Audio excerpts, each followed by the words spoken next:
ಆಯಾ ವೃತ್ತಿ ಉಪಾಧಿಯಿಂದ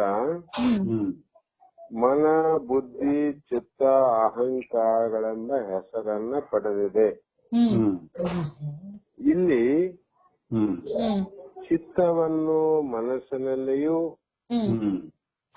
ಆ ಮನಸ್ಸಿನಲ್ಲಿಯೂ, ಅಹಂಕಾರವನ್ನ ಬುದ್ಧಿಯಲ್ಲಿಯೂ ಅಂತರಗೊಳಿಸಿ ಮುಖ್ಯವಾಗಿ ಸೂಕ್ಷ್ಮ ತುಳುವಿನಲ್ಲಿ ಮನ ಮತ್ತು ಬುದ್ಧಿ ಅಂತ ಹೇಳಿದ್ರು ನೋಡ್ರಿ. ಸೂಕ್ಷ್ಮ ತುಳುವಿನ ಯಾವ ತತ್ವಗಳು ಹೇಳುವಾಗ 17 ತತ್ವ ಅಂತ ಹೇಳಿದ್ರು. 17 ತತ್ವದಲ್ಲಿ ಪಂಚ ಜ್ಞಾನೇಂದ್ರಿಯ, ಪಂಚ ಕರ್ಮೇಂದ್ರಿಯ, ಪಂಚವಾಯು.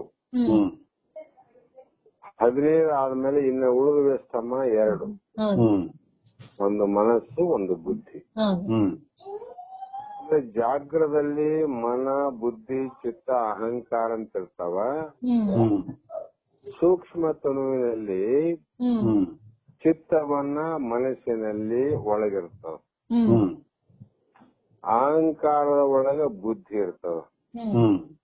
ಇದನ್ನ ಅಂತರಗೊಳಿಸಿ ಎರಡನ್ನ ಉಳಿಸಿ ಮನಸ್ಸು ಬುದ್ಧಿಗಳು ಎರಡನ್ನೇ ತೆಗೆದುಕೊಂಡಿವೆ. ಇದು ಅಪಂಚೀಕೃತ ಪಂಚಮಹಾಭೂತಗಳ ಸಮಷ್ಟಿ ಸತ್ವಗುಣದಿಂದ ಆಗಿದೆ ಅಂತ ಹೇಳುದು ಅಂತ ಕಾರಣ. ಮನಸ್ಸು ಅಂತ ಹೇಳಿದಾಗ ಅದರ ಸ್ವರೂಪವೇನು, ಮನಸ್ಸಿನ ಲಕ್ಷಣವೇನು, ಇದೇ ಮನಸ್ಸಂತ ಹೇಗ್ ತಿಳ್ಕೋಬೇಕು ಅಂದ್ರೆ, ಮನಸ್ಸು ಚಂದ್ರಮ ಜಾತ ಅಂದ್ರು. ಅಂದ್ರೆ ಮನಸ್ಸು ಅಂತರ ಅಥವಾ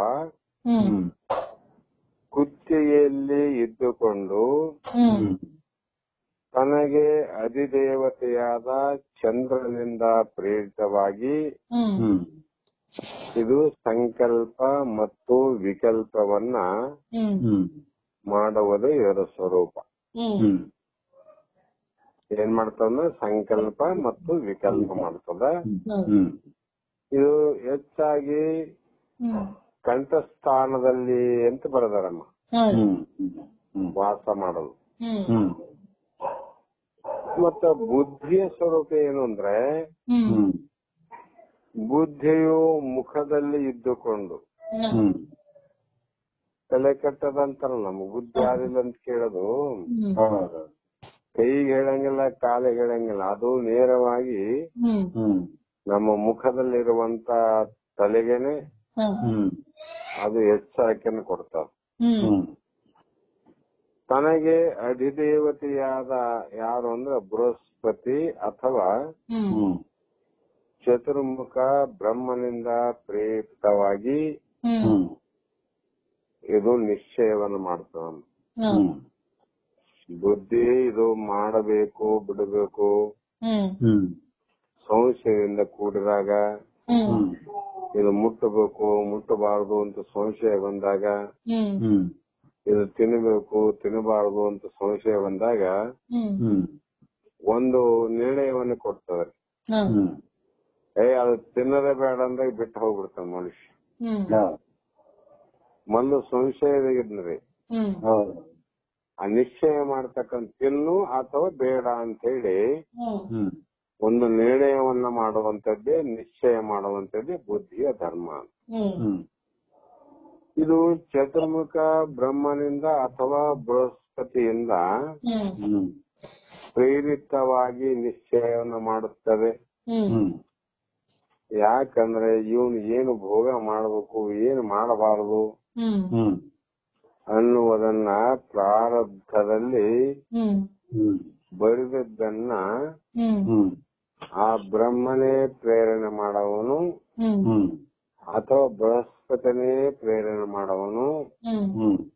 ಅವನ ಪ್ರೇರಣೆಯ ಪ್ರಕಾರ ಆ ಕಾರ್ಯ ನಡೆದು ಹೋಗುತ್ತರ.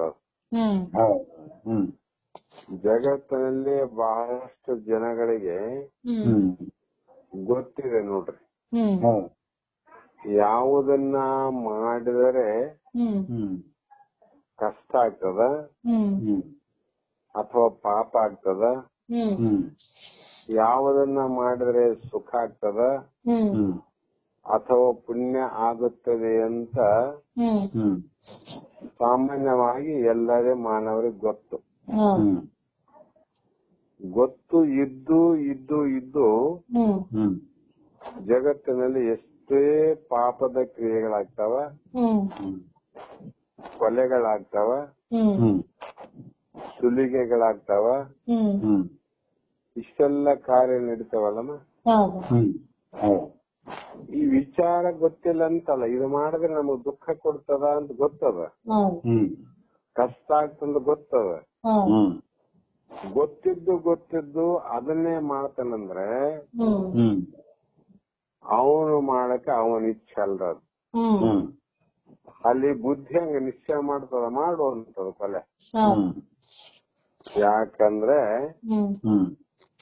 ಹಿಂದಿನ ಜನ್ಮದಲ್ಲಿ ಯಾವುದೋ ಜನ್ಮದಲ್ಲಿ ತಾನು ಇನ್ನೊಬ್ಬರ ತಲೆಯನ್ನ ಕಡಿದಿರ್ತಾನ, ಆ ಮುಯ್ಯವನ್ನ ತೀರಿಸಲಿಕ್ಕೆ ಈ ಜನ್ಮದಲ್ಲಿ ಕಡದವನು ಕಡಿಸಿಕೊಳ್ಬೇಕು, ಕಡಿಸಿಕೊಂಡವನು ಈ ಜನ್ಮದಲ್ಲಿ ಕಡಿಬೇಕು. ಇವನಿಗೆ ಕಡಿ ಅಂತ ಪ್ರೇರಣೆ ಮಾಡ್ತಾನ, ಅವನಿಗೆ ಬೇಡವೆಂದರೂ ಕಡಿಸಿಕೊಳ್ಳುವ ಪ್ರೇರಣೆ ನಡೀತದ ಒಳಗೆ. ಅದಕ್ಕಾಗಿ ಗೊತ್ತಿದ್ದು ಯಾಕೆ ನಡೀತಾವ ಪಾಪದಂದ್ರೆ, ಗೊತ್ತಿದ್ದು ಪುಣ್ಯ ಯಾಕೆ ನಡೀತದಂದ್ರೆ ಅಲ್ಲಿ ಹಿಂದಿನ ಜನ್ಮದ ಪ್ರೇರಣೆ ಅಂತ. ಬಹಳ ಪಾಪ ಮಾಡಿದವನು ಈ ಕಡೆ ಹೋಗ್ತಾನಂದ್ರೆ ಬಿಡಂಗಿಲ್ಲ ಅವ. ಎಲ್ಲೇ ಸಿನಿಮಾ ಟಾಕೀಸ್ ಹೋದಾಗ first class, AC, second class ಅಂತ ಇರ್ತಾವ. ಒಂದು ಟಿಕೆಟ್ ತಗೊಂಡು ಅದೇ ಇದಕ್ಕೆ ಹೋಗ್ಬೇಕು ವಿನ ಬೇರೆ ಕಡೆ ಹೋದ್ರೆ ಅಲ್ಲಿ ಕೂಡ್ಲಿಕ್ಕೆ ಕುರ್ಚಿ ಸಿಗಲ್ಲ ನಮ್ಗೆ. ನಾವು ಸೆಕೆಂಡ್ ಕ್ಲಾಸ್ ತಗೊಂಡು ಫಸ್ಟ್ ಕ್ಲಾಸ್ ಹೋಗ್ ಬರಂಗಿಲ್ರಿ. ಫಸ್ಟ್ ಕ್ಲಾಸ್ ಟಿಕೆಟ್ ಇದ್ದವ್ರು ಸೆಕೆಂಡ್ ಕ್ಲಾಸ್ ಹೋಗ್ ಬರಂಗಿಲ್ಲ. ಅದರಂತೆ ಪಾಪ ಮಾಡೋನು ಪುಣ್ಯ ಕರ್ಮ ಮಾಡಕ್ ಬರೋದಿಲ್ಲ, ಪುಣ್ಯ ಕರ್ಮ ಮಾಡೋದನ್ನು ಪಾಪ ಕರ್ಮ ಮಾಡಕ್ ಬರಂಗಿಲ್ಲ. ಈ ರೀತಿಯಾಗಿ ನೇಮಕವಾಗಿ ಅಧಿದೇವತೆಗಳ ಪ್ರೇರಣೆಯಿಂದ ಈ ಬುದ್ಧಿ ಎನ್ನುವಂಥದ್ದು ಈ ಕೆಲಸವನ್ನ ಮಾಡ್ತದ ಅಂತ ಇಲ್ಲಿ ಹೇಳ್ತಾ ಬಂದರು. ಮತ್ತೆ ನಾನು ಜಾಗೃತ ಅವಸ್ಥೆಯಲ್ಲಿ ಎಲ್ಲವನ್ನ ಹೇಗೆ ಬೆಳಗುತ್ತೇನೆ ಅಂತ ಒಂದು ಪ್ರಶ್ನೆ. ಜಾಗ್ರ ಅಂದ್ರೆ ಸ್ಥೂಲ ದೇಹ, ಸ್ಥೂಲ ದೇಹದಲ್ಲಿ ನಡೆಯುವಂತ ಎಲ್ಲಾ ಕ್ರಿಯೆ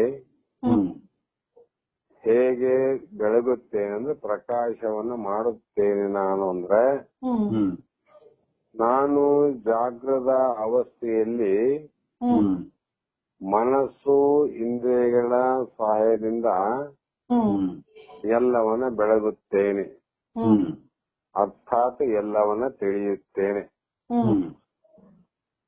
ಕಾರಣ ಜಾಗೃತ ಅವಸ್ಥೆಯಲ್ಲಿ ಇಂದ್ರಿಯಗಳ ಸಹಾಯ, ಜ್ಞಾನೇಂದ್ರಿಯ ಮತ್ತು ಕರ್ಮೇಂದ್ರಿಯ ಮತ್ತು ವಿಷಯಾದಿಗಳು, ಪಂಚಭೂತಗಳು, ಪಂಚವಾಯುಗಳು, ಈ ಇಂದ್ರಿಯಗಳ ಸಹಾಯದಿಂದ ಎಲ್ಲವನ್ನ ತಿಳಿಯುತ್ತೇನೆ. ಮತ್ತು ನಾನು ಸ್ವಪ್ನ ಅವಸ್ಥೆಯಲ್ಲಿ ಎಲ್ಲವನ್ನ ಹೇಗೆ ತಿಳಿಯುತ್ತೇನೆ. ಜಾಗೃತ ಅನುಭವಕ್ಕಾಗಲ್ಲ ನಾವು ಎಲ್ಲವನ್ನೂ ತಿಳಿತೀವಿ, ಶಬ್ದವನ್ನು ತಿಳಿತೀವಿ, ರೂಪವನ್ನು ತಿಳಿತೀವಿ, ಸ್ಪರ್ಶವನ್ನು ತಿಳಿತೀವಿ, ಅನಂತ ರಸವನ್ನು ತಿಳಿತೀವಿ, ಅನಂತ ದುರ್ಗಂಧ ಸುಗಂಧವನ್ನು ತಿಳಿತೀವಿ ನಾವು.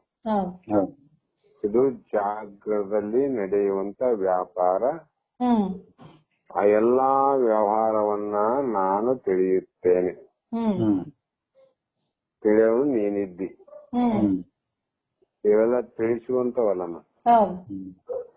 ಅದಕ್ಕೆ ತಿಳಿಸಿಕೊಳ್ಳುವ ಯಾವ ಇಂದ್ರಿಯಾದಿಗಳು ಮನಸ್ಸು ನೀನಲ್ಲ, ಆ ಮನಸ್ಸಿಗೆ ನೀನು ಸಾಕ್ಷಿಯಾಗಿದ್ದೀ ಅಂತ. ಸರ್, ಇದು ಸ್ವಪ್ನಾವಸ್ಥೆಯಲ್ಲಿ ಎಲ್ಲವನ್ನ ಹೇಗೆ ಪ್ರಕಾಶ ಮಾಡುತ್ತೇನೆ?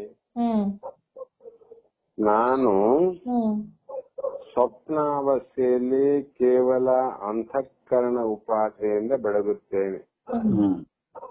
ಅಲ್ಲೇ ನಮ್ಮ ಅಂತಃಕರಣ ಒಳಗಿನ ಮನ, ಬುದ್ಧಿ, ಚಿತ್ತ, ಅಹಂಕಾರ, ಸೂಕ್ಷ್ಮ ತನಗಿರುವಂತ ಸೂಕ್ಷ್ಮ ಇಂದ್ರಿಯಗಳು. ಸೂಕ್ಷ್ಮ ಇಂದ್ರಿಯಗಳು, ಸ್ಥೂಲ ಇಂದ್ರಿಯಗಳು ಸ್ಥೂಲ ದೇಹದಲ್ಲಿ, ಸೂಕ್ಷ್ಮ ಇಂದ್ರಿಯಗಳು ಸೂಕ್ಷ್ಮ ದೇಹದಲ್ಲಿ. ಆ ಒಂದು ಮನಬುದ್ಧಿಯಿಂದ ನಾನು ಎಲ್ಲವನ್ನ ಬೆಳಗುತ್ತೇನೆ, ಎಲ್ಲವನ್ನ ತಿಳಿಯುತ್ತೇನೆ, ಎಲ್ಲವನ್ನ ನಾನು ಅರಿಯುತ್ತೇನೆ.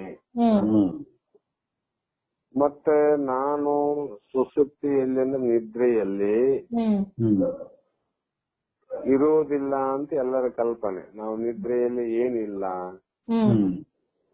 ನಿದ್ರಾವಸ್ಥೆ, ಅದಕ್ಕ ಮರಣಾವಸ್ಥೆ ಅಂತ ಕೆಲವು ಮಂದಿ ಹೇಳ್ತಾರಮ್ಮ. ಮರಣ ಕಾಲದಲ್ಲಿ ಏನು ಹೆಂಗ್ ಗೊತ್ತಿಲ್ಲೋ ಅದಂತೆ ನಿದ್ರಾವಸ್ಥೆಯಲ್ಲಿ ಏನು ಗೊತ್ತಿಲ್ಲ ಅಂತ ಹೇಳ್ತಾರ. ಆದರೆ ನಾನು ಸುಸುಪ್ತಿಯ ನಿದ್ರಾವಸ್ಥೆಯಲ್ಲಿ ಇಲ್ಲ ಅಂತ ಹೇಳೋದಲ್ಲ, ಇದ್ದೀನಿ ಅಂತ. ಇರುವೆನು ಎಂಬುದಕ್ಕೆ ಅನುಭವವೇನು? ಸುಮ್ನೆ ಅಂದಾಜಿನಿಂದ ಅವ್ರು ಹೇಳ್ತಾರಂತ ಒಪ್ಪೋಣು, ಅಥವಾ ನಮ್ಮ ಅನುಭವಕ್ಕೆ ಬಂದಾಗ ಒಪ್ಪೋಣು ಅಂದ್ರೆ ಅನುಭವವನ್ನು ಹೇಳ್ತಾರ. ನಾನು ಸುಸುಪ್ತ ಅವಸ್ಥೆಯಲ್ಲಿ ಅವಿದ್ಯಾ ಉಪಾದಿಯಿಂದ, ಯಾವುದಮ್ಮ ಉಪಾಧಿ? ಅವಿದ್ಯಾ ಉಪಾದಿಯಿಂದ ಸುಖವನ್ನು ಬೆಳಗುವುದರಿಂದಲೇ ನಾನು ಅವಿದ್ಯಾ ಅವಸ್ಥೆ ಉಪಾದಿಯನ್ನ ಸಾಧನೆಯನ್ನು ಮಾಡಿಕೊಂಡು ಆನಂದವನ್ನ ತಿಳಿತಿಲ್ಲಮ್ಮ. ನಿದ್ರೆಯಲ್ಲಿ ಆನಂದವನ್ನ ಆಗ್ಯದ ನಮಗೆ. ಆ ಆನಂದ ನಿದ್ರೆ ಮಾಡಿ ಎದ್ದ ನಂತರ ನಿದ್ರೆ ಹೇಗೆ ಮಾಡಿದೆ ಎಂದು ಯಾರಾದರೂ ಪ್ರಶ್ನೆ ಮಾಡಿದರೆ ಸುಖವಾಗಿ ಹಾಯಾಗಿ ಮಲಗಿದ್ದೆ, ನಿದ್ದೆಯಲ್ಲಿ ನನಗೆ ಏನೊಂದು ಗೊತ್ತಾಗಲಿಲ್ಲ ಅಂತಾನ. ಬಾರಿ ಅಂತಮ ಏನು ಗೊತ್ತಾಗಿಲ್ಲ ಅಂತಾನ. ಆದ್ರೆ ಸುಖವಾಗಿ ಹಾಯಾಗಿ ಮಲಗಿದ್ನಿ ಅಂತ ಹೇಳ್ತಾನ.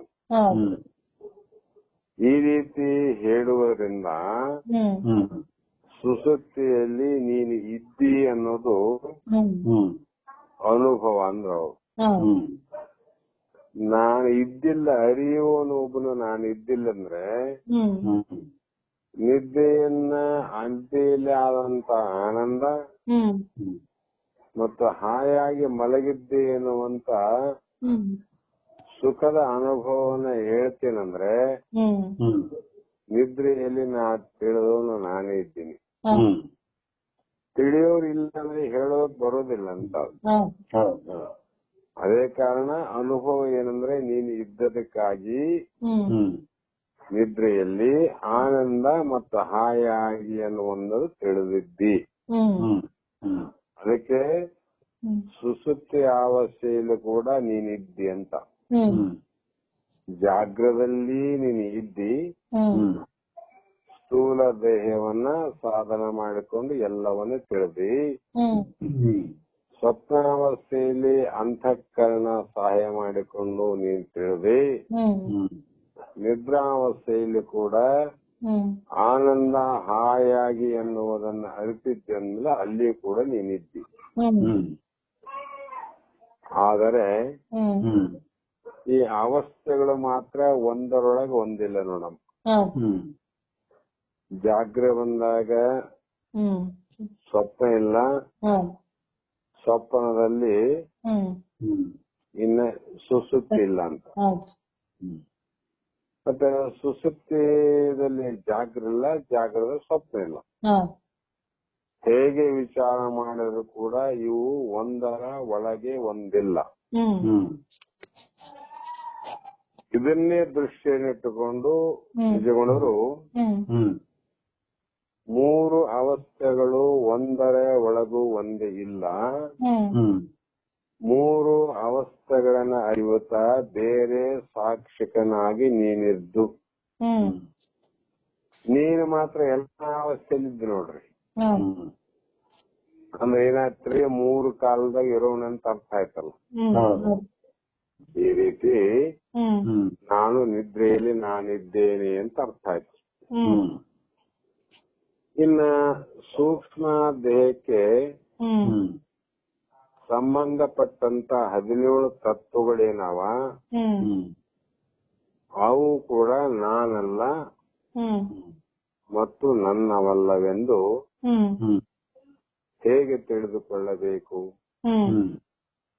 ಸ್ಥೂಲ ದೇಹದ್ದು ಅನುಭವ ಬಂತಾರೆ 25 ತತ್ವಗಳು ನಾನಲ್ಲ. ಸೂಕ್ಷ್ಮ ದೇಹಕ್ಕೆ ಸಂಬಂಧಪಟ್ಟ 17 ತತ್ವ ಅವನ್ನು ಕೂಡ ನಾನಲ್ಲ ಮತ್ತು ನನ್ನವೆಲ್ಲವೆಂದು ಹೇಗೆ ಅನುಭವದಿಂದ ನೋಡಬೇಕು ಅಥವಾ ತಿಳಿಯಬೇಕು ಅಂದ್ರೆ, ಈ 17 ತತ್ವಗಳು ನನಗೆ ದೃಶ್ಯವಾಗಿ ತೋರುವುದರಿಂದ ನಾನಲ್ಲ. ಕೊಡವನ್ನ ನೋಡಿದವನು ಕೊಡ ಹೇಗಲ್ಲೋ, ಸೂಕ್ಷ್ಮ ತರಿವಿನ 17 ತತ್ವಗಳು ಕೂಡ ನೀನು ಕೊಡವನ್ನ ಎದರಿಟ್ಟು ಅರಿಯುವಂತೆ ತಿಳಿಯುವಂತೆ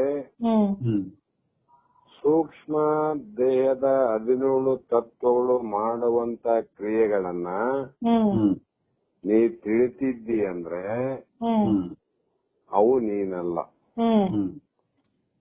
ಯಾಕೆಂದ್ರೆ ಕೊಡಕ್ಕಿಂತ ವ್ಯಕ್ತಿ ವಿಲಕ್ಷಣ ಬೇರೆ ಆಗಿದ್ದಾನೆ. ಕೊಡದ ಲಕ್ಷಣ ಬೇರೆ, ಕೊಡವನ್ನ ನೋಡುವವನು ಕೊಡದ ಲಕ್ಷಣ ಇಲ್ಲ, ಅವನು ವಿಲಕ್ಷಣ ಅವನು. ಅದರಂತೆ ಘಟವನ್ನ ನೋಡುವವನು ಘಟಕ್ಕಿಂತ ವಿಲಕ್ಷಣ ಹಾಗೂ ಬೇರೆಯಾಗಿರುತ್ತಾನೆ. ಘಟವನ್ನ ಕೊಡವನ್ನ ನೋಡ್ತಾನಂದ್ರೆ ಕೊಡದಕ್ಕಿಂತ ನೋಡುವವನ ಲಕ್ಷಣ ಬೇರೆ ಆಗಿರ್ತದೆ, ಬೇರೆ ಆಗಿರಲೇಬೇಕು. ಅವನು ಎಂದಿಗೂ ಕೊಡವನ್ನ ನೋಡುವವನು ಕೊಡವಾಗಿ ನೋಡ್ಲಿಕ್ಕೆ ಬರಂಗಿಲ್ಲ. ಕೊಡವನ್ನ ನೋಡುವವನು ಕೊಡ ಆದ್ರೆ ನೋಡಕ್ ಬರ್ತದೆ ನಮ್ಮ ಬರಂಗಿಲ್ಲ. ಕೊಡದಕ್ಕಿಂತ ಬೇರೆಯಾಗಿದ್ದಾಗ ಮಾತ್ರ ಕೊಡವನ್ನು ತಿಳಿಯಲಿಕ್ಕೆ ಸಾಧ್ಯ. ಅದರಂತೆ 17 ತತ್ವಗಳಿಂದ ಕೂಡಿದ ಈ ಸೂಕ್ಷ್ಮ ದೇಹವನ್ನ ನೋಡುವ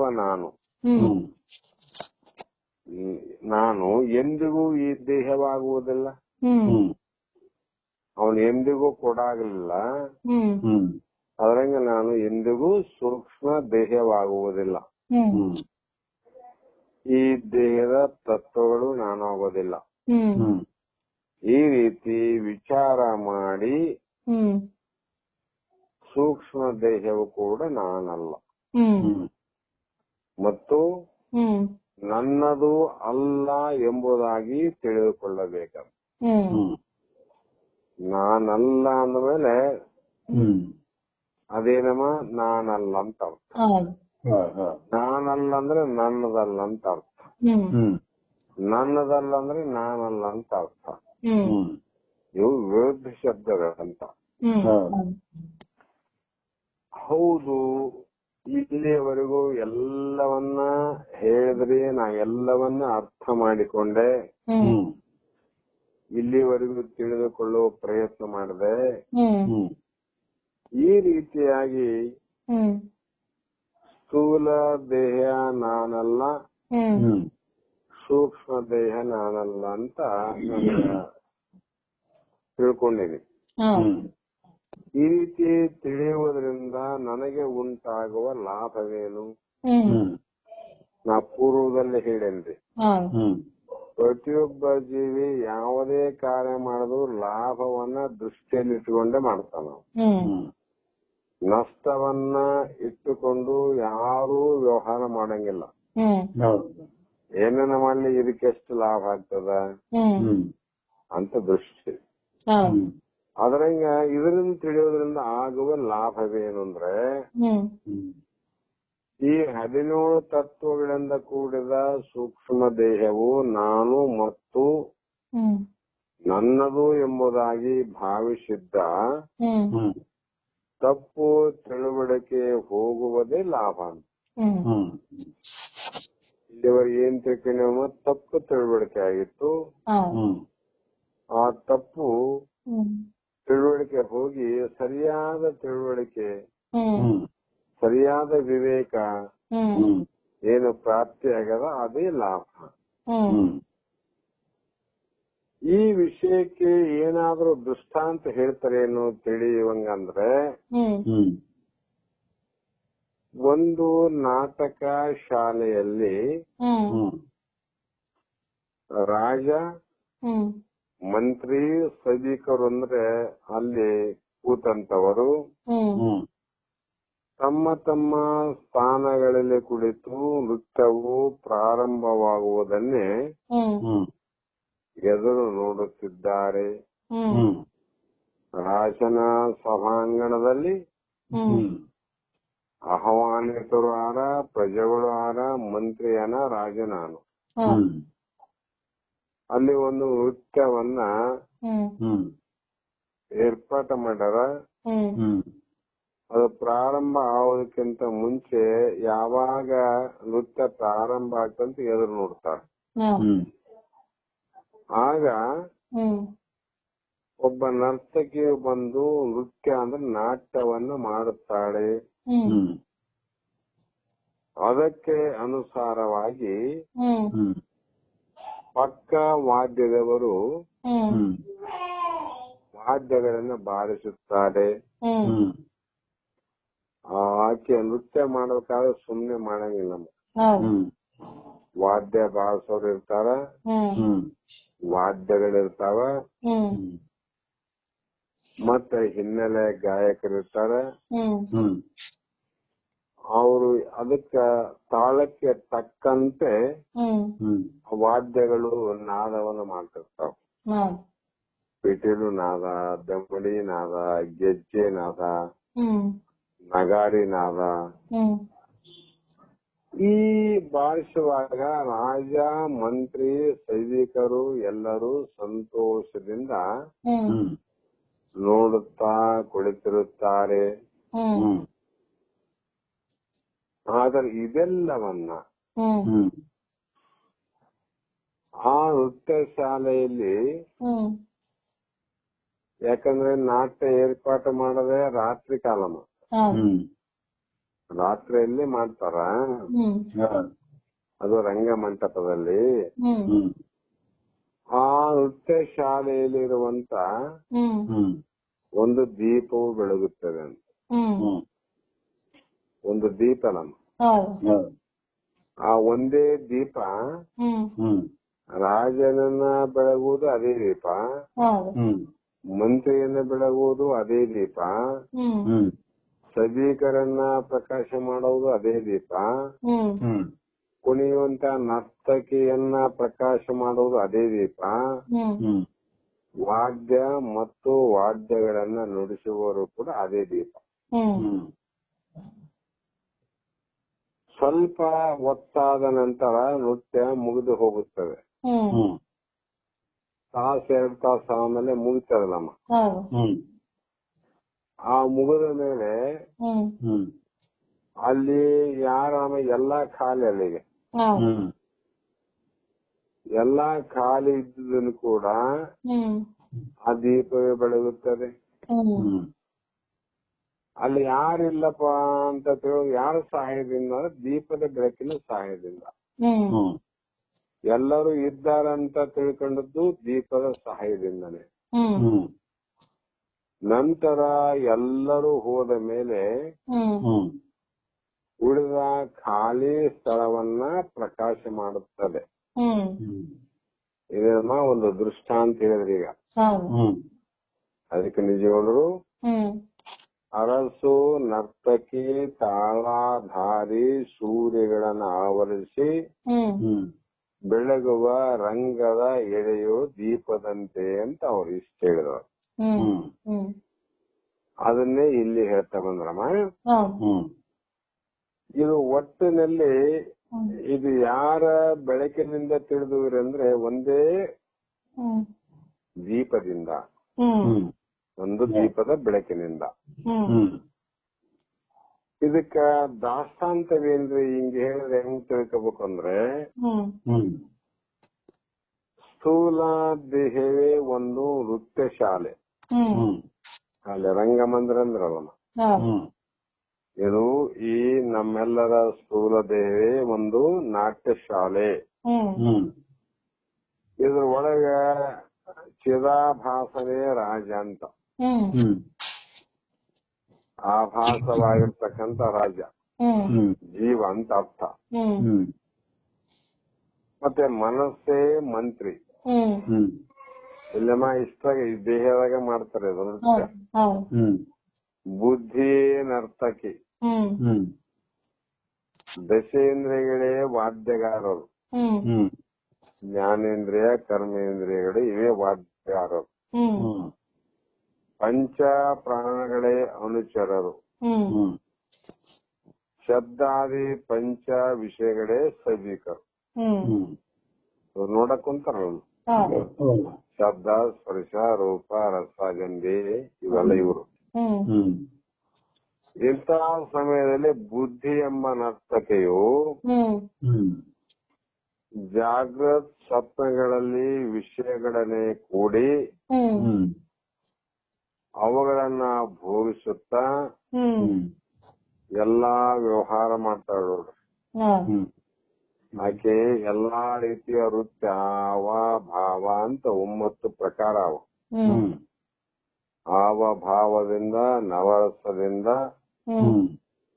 ಸದೀಕರಣ ಮೆಚ್ಚಿಸಲೋಸುಗ ಎಲ್ಲಾ ಕ್ರಿಯೆ ಮಾಡದಂತೆ ಈ ದೇಹದಲ್ಲಿ ಬುದ್ಧಿ ಎಂಬ ನರ್ತಕೆಯು ಜಾಗ್ರ ಸ್ವಪ್ನಗಳಲ್ಲಿ ವಿಷಯಗಳನ್ನೇ ಕೂಡಿ ಅವುಗಳನ್ನ ಭೋಗಿಸುತ್ತಾ ಎಲ್ಲಾ ಪ್ರಕಾರದ ವ್ಯವಹಾರ ಮಾಡುತ್ತಾಳೆ. ಇಂದ್ರಿಯಗಳು ಬುದ್ಧಿಗೆ ಅನುಸಾರವಾಗಿ ಎಲ್ಲಾ ಕೆಲಸ ಮಾಡುತ್ತವೆ. ನಂತರ ನಿದ್ರಾವಸ್ಥೆಯಲ್ಲಿ ಬುದ್ಧಿಯು ತನಗೆ ಕಾರಣವಾದ ಅಜ್ಞಾನದಲ್ಲಿ ಲಯಿಸುತ್ತದೆ. ಕಾರಣ ಯಾವ್ದಮ್ಮ? ಅಜ್ಞಾನ. ಅಜ್ಞಾನದಲ್ಲಿ ಲಯ ಆಗ್ತವ, ನಾಶ ಆಗಿರಂಗಿಲ್ಲ ಅದು. ಲಯ ಬೇರೆ, ನಾಶ ಬೇರೆ. ದಿವಸ ನಾವು ಬುದ್ಧಿ ಅಜ್ಞಾನದಲ್ಲಿ ನಾಶ ಆದ್ರೆ ಮತ್ತೆ ನಾಳೆ ನಮ್ಗೆ ಬುದ್ಧಿ ಭ್ರಮಣ ಆಗ್ಬೇಕಲ್ಲ, ನಾಶ ಆಗಿರಂಗಿಲ್ಲ, ಲಯ ಆಗಿರುತ್ತ. ಲಯ ಅಂದ್ರೆ ಗೋಡೆ ಮರೆಯಲ್ಲಿ ಕಳ್ಳನಿದ್ದಂತೆ. ಕಳ್ಳ ಹೊಂಚಾಕನ ಮನೆಯವರು ಎದ್ದಾರ ಎಚ್ಚಾರ ಅಂತೇಳಿ ಗೋಡೆ ಮರೆಗೆ ಅವನು ಅಡಗಿಕೊಂಡಿದ್ದಾನೆ. ನಾವೆಲ್ಲರೂ ಮಲಗಿದ ಮೇಲೆ ಮತ್ತೆ ಅವನು ಮನೆ ಕಳತನ ಮಾಡವನೇ. ಹಾಗೆ ಇಲ್ಲಿ ಕೂಡ ಎಲ್ಲಾ ಕೆಲಸವನ್ನು ಮಾಡುತ್ತವೆ. ಬುದ್ಧಿ ತನಗೆ ಕಾರಣವಾದ ಅಜ್ಞಾನದಲ್ಲಿ ಲಯಿಸುತ್ತದೆ. ನಾಶ ನೋಡಮ್ಮ, ಲಯ ಅಂದ್ರ ಅದಕ್ಕ ನಿದ್ರಾವಸ್ಥೆಯಲ್ಲಿ ಬುದ್ಧಿ ಲಯ ಆಗಿರ್ತದ್ರಿ. ಜಾಗ್ರಾವಸ್ಥೆಯಲ್ಲಿ ಮತ್ತೆ ಹೊರಗೆ ಬಂದ್ಬಿಡ್ತದಂತ. ಈ ರೀತಿ ಪ್ರತಿಯೊಂದು ದಿನ